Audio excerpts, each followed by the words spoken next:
RCB ಗೆಲುವಿನ ಹಿನ್ನೆಲೆಯಲ್ಲಿ ಆದಂಥ ಕಾಲ್ತುಳಿತ 11 ಜನರ ದಾರುಣ ಸಾವು ಇದರೆಲ್ಲರ ಹಿನ್ನೆಲೆಯನ್ನು ನಾನು ನೋಡ್ತಾ ಇದ್ದೆ, ಗಮನಿಸ್ತಾ ಇದ್ದೆ. ನಾನು ಕೂಡ ಈ ರಾಜ್ಯದ ಗೃಹ ಸಚಿವನಾಗಿ ಕೆಲಸ ಮಾಡಿದ್ದೆ. ನಾನು ಗೃಹ ಸಚಿವನಾಗಿದ್ದಾಗ ಪುನೀತ್ ರಾಜ್ಕುಮಾರ್ ಅವರ ಸಾವಾಯಿತು. ಕೇವಲ 2-2.5 ಗಂಟೆ ಒಳಗಾಗಿ ಅಧಿಕಾರಿಗಳ ಜೊತೆಯಲ್ಲಿ ಸಮಾಲೋಚನೆ ಮಾಡಿ ಈ ರಾಜ್ಯದಲ್ಲಿ ಎಲ್ಲಿ ರಾಜ್ಕುಮಾರ್ ಅವರು ತೀರ್ಕೊಂಡಾಗ ಗಲಭೆ ಆಗಿತ್ತೋ ಆ ಎಲ್ಲ ಸ್ಥಳಗಳಿಗೂ ಕೂಡ ಬಂದೋಬಸ್ತ್ ಮಾಡುವಂಥ ಕೆಲಸ ಮಾಡಿದೆ. ಇಡೀ ರಾಜ್ಯದಲ್ಲಿ ಇರ್ತಕ್ಕಂಥ ಪೊಲೀಸ್ ವ್ಯವಸ್ಥೆಯಲ್ಲಿ ಸುಮಾರು 35-40% ಪೊಲೀಸು ಬೆಂಗಳೂರೊಳಗಿದೆ. ಇವರಿಗೆ ಬಂದೋಬಸ್ತ್ ಮಾಡಲಿಕ್ಕೆ ಏನೂ ತೊಂದರೆ ಆಗ್ತಿರಲಿಲ್ಲ. ಹೋಮ್ ಮಿನಿಸ್ಟ್ರು, ಮುಖ್ಯಮಂತ್ರಿ, ಉಪಮುಖ್ಯಮಂತ್ರಿಗಳು ಸೇರಿ ಸಮಾಲೋಚನೆ ಮಾಡಿ ಅದನ್ನು ಮಾಡಬೇಕಾಗಿತ್ತು. ಮೊದಲನೇ ದಿವಸ ರಾತ್ರಿನೇ ಕಪ್ಪು ಗೆಲುವಾಯಿತು ಅಲ್ಲ, ಆವಾಗಿಂದಲೇ ಒಂದು ಜನ ಒಂಥರ ಉನ್ಮತ್ತ ಸ್ಥಿತಿನಲ್ಲಿದ್ದರು. ಇದು ಎಲ್ಲರಿಗೂ ಕೂಡ ಗೊತ್ತಿದೆ.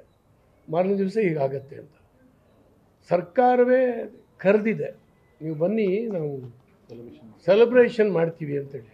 ಇದೊಂದು ದುರಂತ. ಇದು ಈಗ ತಪ್ಪಿಸ್ಕೊಳ್ತಾ ಇದ್ದಾರೆ. ಜನರನ್ನು ನೀವೇ ಕರೆದು ಜನರಿಗೆ ಬಂದೋಬಸ್ತು ರಕ್ಷಣೆ ಕೊಡದೆ ಹೋದರೆ ಅದರ ನಿಜವಾದಂಥ ಕಲ್ಪ್ರಿಟ್ ನೀವೇನೆ. A1 ಮುಖ್ಯಮಂತ್ರಿ, A2 ಉಪಮುಖ್ಯಮಂತ್ರಿ, A3 ಗೃಹ ಸಚಿವರಾಗ್ತಾರೆ. ಯಾಕೆ ಮಾಡಲಿಕ್ಕಾಗಲಿಲ್ಲ? ಒಂದು ಆ್ಯಂಬುಲೆನ್ಸ್ ಇಡಲಿಲ್ಲ, ಅಲ್ಲಿ ಒಂದು ಫೈರ್ ವ್ಯಾನ್ ಇಡಲಿಲ್ಲ, ಒಂದು 3 KSRP ವ್ಯಾನ್ ಇಟ್ಕೊಂಡು ನೀವು ಮ್ಯಾನೇಜ್ ಮಾಡಲಿಕ್ಕೆ ಹೇಳಿದ್ರೆ ಏನಾಗ್ಬೋದು? ನನಗೆ ಗೊತ್ತಿದ್ದ ಹಾಗೆಯೇ ಪೊಲೀಸ್ ಮುಖ್ಯಾಧಿಕಾರಿಗಳು ಮಾಡಲಿಕ್ಕಾಗೋದಿಲ್ಲ ಅಂತ ಹೇಳಿದ್ದಾರೆ. ಇದನ್ನು ನಿಭಾಯಿಸೋದು ಕಷ್ಟ ಅಂತ ಹೇಳಿದ್ದಾರೆ. ಹರಿಬರಿನಲ್ಲಿ ಸೆಲೆಬ್ರೇಟ್ ಮಾಡುವಂಥ ಅವಶ್ಯಕತೆ ಏನಿತ್ತು?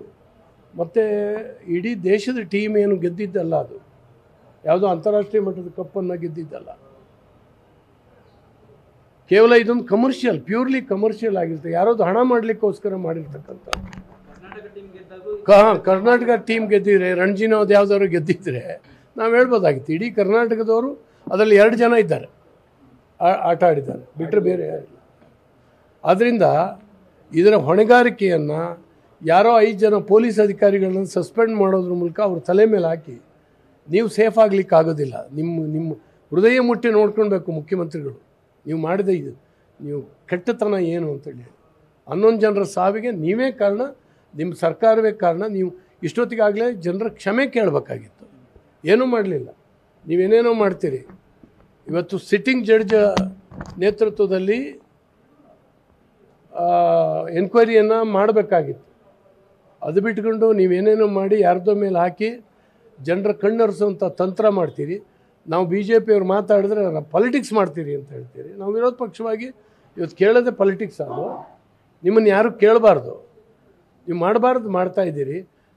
ಆ್ಯಕ್ಚುಲಿ ನನಗೆ ಅನ್ನಿಸ್ತು, ವಿಧಾನಸೌಧದ ಮೇಲ್ಗಡೆ ಅಲ್ಲಿ ಸ್ಟೇಜ್ ಮೇಲೆ ಒಂದು ಪ್ರೋಟೋಕಾಲ್ ಇಲ್ವಾ? ಒಬ್ಬ ಮುಖ್ಯಮಂತ್ರಿ, ಉಪಮುಖ್ಯಮಂತ್ರಿ ಇದ್ದೀರಿ ಮತ್ತು ರಾಜ್ಯಪಾಲರನ್ನು ಕೂರಿಸ್ಕೊಂಡಿದ್ದೀರಿ. ಎಷ್ಟು ಜನ ಇರಬೇಕು, ಯಾರು ಇರಬೇಕು ಅಂತ ನಿಯಮಾವಳಿ ಇಲ್ಲ. ನಿಮಗೆ ನಾಚಿಕೆ ಆಗಬೇಕು. ನಿಮಗೆ ನಿಮ್ಮ ಮಕ್ಕಳು ಮೊಮ್ಮಕ್ಕಳನ್ನೆಲ್ಲ ಕರ್ಕೊಂಡು ಬಂದು ಅಲ್ಲಿ ಹೇಸಿಗೆ ಮಾಡ್ತಾಯಿದ್ದೀರಿ. ನೀವು ಆ ಕ್ರೀಡಾಪಟುಗಳಿಗೆ ಮಾಡಿದ ಸನ್ಮಾನವೋ ಅವಮಾನವೋ ಅದು ಯಾರೂ ಕೂಡ ಕಾಣ್ತಿರಲಿಲ್ಲ. ನಿಮ್ಮ ಮೀಡಿಯಾದವರಿಗೆ ತೋರ್ಸೋಕ್ಕೆ ಆಗ್ತಿರಲಿಲ್ಲ. ಎಲ್ಲರೂ ಬಂದು ಅಡ್ಡ ನಿಲ್ಲೋದು, ಪರಿಚಯ ಮಾಡ್ಕೊಳ್ಳೋದು, ಅವ್ರ ಜೊತೆಗೆ ಸೆಲ್ಫಿ ತಕ್ಕೊಳ್ಳೋದು, ಏನು ಮಾಡಲಿಕ್ಕೆ ಹೊರಟಿದ್ದೀರಿ? ಇಡೀ ರಾಜ್ಯದ ಜನ ಚೀತು ಅಂತೇಳಿ ಈ ಸರ್ಕಾರಕ್ಕೆ ಉಗಿತಾ ಇದ್ದಾರೆ. ಸರ್ಕಾರ ನಿಜವಾಗ್ಲೂ ಇಡೀ ರಾಜ್ಯದ ಜನ ತಲೆ ತಗ್ಗಿಸುವಂಥ ಒಂದು ಕೆಲಸ. 20 ಲಕ್ಷ ಜನರನ್ನು ಅವತ್ತು ನಿಭಾಯಿಸಿದ್ದಾರೆ. ನಾನೊಬ್ಬ ಹೋಮ್ ಮಿನಿಸ್ಟ್ರು ಮತ್ತು ಮುಖ್ಯಮಂತ್ರಿ ಪುನೀತ್ ರಾಜ್ಕುಮಾರ್ ಪಕ್ಕದಲ್ಲಿ ಕೂತ್ಕೊಂಡಿದ್ವಿ. ನೀವೆಲ್ಲ ನನ್ನ ಗಮನಿಸಿದ್ದೀರಿ ಅಂತ ಕಾಣಿಸ್ತದೆ. ನಾವು ಅಷ್ಟು ಆಸಕ್ತಿ ತೊಗೊಂಡಿದ್ದರಿಂದ ಇಡೀ ಪೊಲೀಸ್ ವ್ಯವಸ್ಥೆ ಅಲರ್ಟ್ ಆಗಿತ್ತು. ನೀವು ಸೆಲ್ಫಿ ತಗೊಳೋದು, ನೀವು ಏನು ಉಪಮುಖ್ಯಮಂತ್ರಿ ಅವ್ರನ್ನಲ್ಲಿ ಹೋಗಿ ರಿಸೀವ್ ಮಾಡ್ಕೊಳ್ಳೋದೇನು, ಅವ್ರ ಜೊತೆಗೆ ಫೋಸ್ ಕೊಡೋದೇನು, ರೋಡ್ ಶೋ ಮಾಡಿದ್ರಿ ನೀವೆಲ್ಲ. ಧ್ವಜ ಹಿಡ್ಕೊಂಡು ರೋಡ್ ಶೋ ಮಾಡ್ತಾ ಇದ್ದೀರಿ. ನೀವು ಜನರನ್ನು ಕೊಂದ್ರಿ ನಿಮ್ಮ ಚಟಕ್ಕಾಗಿ. ನಿಜವಾಗ್ಲೂ ಕೂಡ ಇದು ಬೇಸರ ತರುವಂಥ ಸಂಗತಿ. ನೀವು ಮೊದಲು ರಾಜೀನಾಮೆ ಕೊಟ್ಟು ಹೇಳಬೇಕಾಗಿತ್ತು ರಾಜ್ಯದ ಜನಕ್ಕೆ, ನನ್ನ ಆಡಳಿತದಲ್ಲಿ ತಪ್ಪಾಗಿದೆ, ಜನ ಸತ್ತಿದ್ದಾರೆ ಅಂತ ಹೇಳಬೇಕಾಗಿತ್ತು. ನಿಮ್ಗೆ ಯಾವ ಆತ್ಮಗೌರವಗಳು ಇಲ್ಲದೇ ಇರುವಂಥ ರೀತಿಯಲ್ಲೂ ವರ್ತನೆ ಮಾಡಿ. ಅಧಿಕಾರಿಗಳು ಸಸ್ಪೆಂಡ್ ಮಾಡಿರೋದಕ್ಕೂ ಕೂಡ ವ್ಯಾಪಕವಾಗಿ ಸರ್ ಅಧಿಕಾರಿಗಳನ್ನು ಸಸ್ಪೆಂಡ್ ಮಾಡಲಿಕ್ಕೆ ಸಾಧ್ಯನೇ ಇಲ್ಲ. ನನಗೆ ಗೊತ್ತಿದ್ದಾಗೇ ಅಧಿಕಾರಿಗಳು ಹೇಳಿದ್ದಾರೆ, ಸರ್ ನಾಳೆನೇ ಮಾಡೋದು ಅವಶ್ಯಕತೆ ಇಲ್ಲ, ಇನ್ನೊಂದು ದಿವಸ ಮಾಡೋಣ, ನಮಗೆ ಬಂದೋಬಸ್ತ್ ಮಾಡಲಿಕ್ಕೆ ಆಗ್ತಾ ಇಲ್ಲ. ಅಷ್ಟೊಂದು ಮೊದಲಿನ ದಿವಸ ರಾತ್ರಿನೇ ಗೊತ್ತಾಗ್ತಿತ್ತು ನಮಗೆ. ನಮ್ಮ ಹಳ್ಳಿನಲ್ಲಿ ಜನ ಒಂದು ರೀತಿ ಉನ್ಮತ್ತ ಸ್ಥಿತಿನಲ್ಲಿದ್ದರು. ಹುಡುಗಾಟ ಅಲ್ಲ ಇದು, ಇದು ಇಡೀ ರಾಜ್ಯದಲ್ಲಿ ಒಂದು ಹೊಸ ದಾಖಲೆ ಇದು. ಡಿಸಿಎಂ ಅವರು ಕೇಳಿದ್ರೆ ಪ್ರಯಾಗ್ರಾಜಲ್ಲಿ ಕಾಲು ತುಳಿತಾಗಿಲ್ವಾ, ರಾಜ್ಕುಮಾರ್ ಸತ್ತಾಗ ಏನೇನಾಗಿಲ್ಲ ಸರ್. ಅದರಿಂದ ನೀವು ಪಾಠ ಕಲ್ತ್ರಾ? ಪ್ರಯಾಗ್ರಾಜ್ಯದಲ್ಲಿ ಆಕಸ್ಮಿಕ ಆಗಿದ್ದದು, ಇವತ್ತು ಆಕಸ್ಮಿಕ ಅಲ್ಲ, 2 ದಿವಸದ ಮೊದಲೇ ಗೊತ್ತಾಗ್ತಾ ಇತ್ತು. ಇದು 2 ದಿವಸದ ಮೊದಲೇ ಇದು ಗೊತ್ತಾಗ್ತಾ ಇತ್ತು. ಪ್ರಯಾಗ್ರಾಜ್ಯದಲ್ಲೇ ಆಗಿದ್ದಾಗಲಿ ಪಹಲ್ಗಾಮ್ನಲ್ಲಿ ಆಗಿದ್ರ ಬಗ್ಗೆ ನೀವೇನು ಹೇಳಿದ್ರಿ? ಇದಕ್ಕಿದ್ದಾಗೇ ಬಂದೂಕು ತಗೊಂಡು ಬಂದ್ಕೊಂಡು ಹೊಡೆದಿದ್ದಾರೆ 26 ಜನಕ್ಕೆ. ಅವತ್ತು ಭದ್ರತಾ ಲೋಪ ಆಗಿದ್ದರೆ ನೀವು ಟೀಕೆ ಮಾಡಿದ್ರಲ್ಲ ನೀವೆಲ್ಲ. ಇವತ್ತೇನು ಭದ್ರತಾ ಲೋಪ ಯಾರ್ದಿದೆ?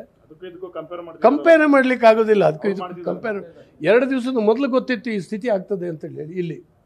ಮತ್ತು ನಿಮ್ಗೆ ಅವಕಾಶ ಇತ್ತು, ಒಂದು ಅದನ್ನು ಪೋಸ್ಟ್ಪೋನ್ ಮಾಡ್ಬೋದಾಗಿತ್ತು, ಇನ್ನೊಂದು ಒಂದು 3-4 ಗಂಟೆ ಒಳಗೆ ಪೊಲೀಸನ್ನು ಡ್ರಾ ಮಾಡಬೇಕಾಗಿತ್ತು. ಎಷ್ಟು ಮೆನ್ ಬೇಕು, ಏನು ಬೇಕು, ಎಲ್ಲೆಲ್ಲಿ ಬೇಕು ಹಾಕ್ಬೋದು. 2 ಸ್ಥಳ ನಿಮಗೆ, ಒಂದು ವಿಧಾನಸೌಧ ಎದುರುಗಡೆ, ಇನ್ನೊಂದು ಚಿನ್ನಸ್ವಾಮಿ ಕ್ರೀಡಾಂಗಣದಲ್ಲಿ, 2 ಸ್ಥಳದಲ್ಲಿ ಬಂದೋಬಸ್ತ್ ಮಾಡಲಿಕ್ಕೆ ಆಗದೇ ಇರೋವಂಥದ್ದು ಏನಿಲ್ಲ. ಆದರೆ ನೀವು ಮಾಡಬೇಕಾಗಿತ್ತು, ಕೂತ್ಕೊಂಡು ಹೇಳಿ ಪ್ಲ್ಯಾನ್ ಮಾಡಿಸ್ಬೇಕಾಗಿತ್ತು. ಏನೂ ಇಲ್ಲ, ನಿಮ್ಮ ಚಟಕ್ಕೆ ನೀವೇನೋ ಹೇಳ್ಕೊಳ್ತೀರಿ, ನೀವೇ ಕರೀತೀರಿ, ರಕ್ಷಣೆನೇ ಇಲ್ಲ. ಆ ಕುಟುಂಬಗಳು ಏನಾಗಬೇಕು ಹೇಳಿ. ಸರ್, ಗೃಹ ಇಲಾಖೆ ಮಂತ್ರಿಗಳಿಗಿಂತ ಮುಂಚೆಯೇ ಡಿ ಕೆ ಶಿವಕುಮಾರ್ ಅವರು ಸ್ಟೇಟ್ಮೆಂಟ್ ಮಾಡ್ತಾರೆ, ನಾವೆಲ್ಲ ವ್ಯವಸ್ಥೆ ಮಾಡ್ಕೊಂಡಿದ್ವಿ, ವಿಧಾನಸೌಧ ಮುಂದೆ ಕಾರ್ಯಕ್ರಮ ಮಾಡಬೇಕು ಅಂತ. ಸರ್, ಇದು ಏನಂದರೆ ಗೃಹ ಇಲಾಖೆಯ ಮಂತ್ರಿಯನ್ನು ನೆಗ್ಲೆಕ್ಟ್ ಮಾಡಿದ್ದಾರೆ. ಅವ್ರವ್ರ ಪೊಲಿಟಿಕ್ಸ್ಗೆ ಜನ ಬಲಿಯಾದರು ಅಷ್ಟೇ. ಬೆಂಗಳೂರಿನಲ್ಲಿ ನನ್ನ ಕೇಳದೆ ಏನೂ ಆಗಬಾರ್ದು ಅಂತ ನಾನು ಹೇಳಿ ಎಲ್ಲದನ್ನೂ ರೆಡಿ ಮಾಡಿದ್ದೀನಿ ಅನ್ನುವಂಥ ದಾಷ್ಟ್ಯತನ ಉಪಮುಖ್ಯಮಂತ್ರಿದು. ಹಾಗಾಗಿ ಗೃಹ ಸಚಿವರು ಏನೂ ಮಾಡಲಿಲ್ಲ. ಇವರು 3 ಜನ ಇದರ ಹೊಣೆ ಹೊರಬೇಕು. ಅದರಿಂದ ಅದನ್ನ ಖಂಡಿಸ್ತೇನೆ. ಜನರ ಕೊಲೆಯ ಏನಾಗಿದೆ ಅದು ನಿಮ್ಮ ಪ್ರಾಯೋಜಿತವಾದಂಥ ಕೊಲೆ. ಅದು ನಿಮ್ಮ 3 ಜನರು, ನೀವು ಇದಕ್ಕೆ ಬೆಲೆ ತೆತ್ತುವಂಥ ಕೆಲಸ ಆಗಬೇಕು. ಸರ್, ಆಮೇಲೆ ಸರ್ ಇನ್ನೊಂದು, ಈ ಗಾಯಾಳುಗಳ ಸಂಖ್ಯೆಯಲ್ಲೂ ಕೂಡ ಸರ್ಕಾರ ಒಂದು ಸುಳ್ಳು ಸುದ್ದಿ ಕೊಟ್ಟಿದೆ ಅಂತ ಸರ್.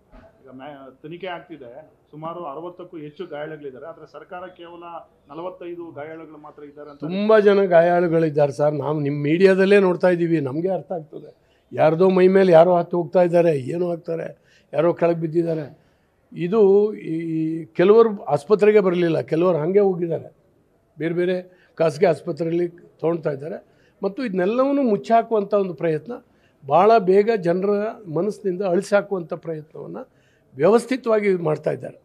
ಬೇರೆ ಏನಿಲ್ಲ, ಪ್ರಾಮಾಣಿಕವಾದಂಥ ಕುಂದಹ ಒಂದು ನೇತೃತ್ವ ತನಿಖೆಯು ಕೂಡ ಕೋವಿಡ್ ಟೈಮಲ್ಲಿ ಅವ್ರ ನೇಮಕಕ್ಕೆ ಭಾಳ. ಸರ್, ಇದು ಕುನ್ನ ಒಬ್ಬರೇ ಅಲ್ಲ, ರಿಟೈರ್ಡ್ ಜಡ್ಜರು ತುಂಬ ಜನ ಇದ್ದಾರೆ. ಇದನ್ನು ಎನ್ಕ್ವೈರಿಯನ್ನು ಸಿಟ್ಟಿಂಗ್ ಜಡ್ಜ್ ಕಡೆಯಿಂದ ಮಾಡಿಸ್ಬೇಕಾಗಿತ್ತು. ಇದೆಲ್ಲವೂ ಕೂಡ ಮಣ್ಣು ಸಾರಿಸುವಂಥ ಕೆಲಸ. ನ್ಯೂಸ್ ಫಸ್ಟ್, ನಿರ್ಭೀತಿಯಿಂದ ನಿಮ್ಮ ಪರವಾಗಿ.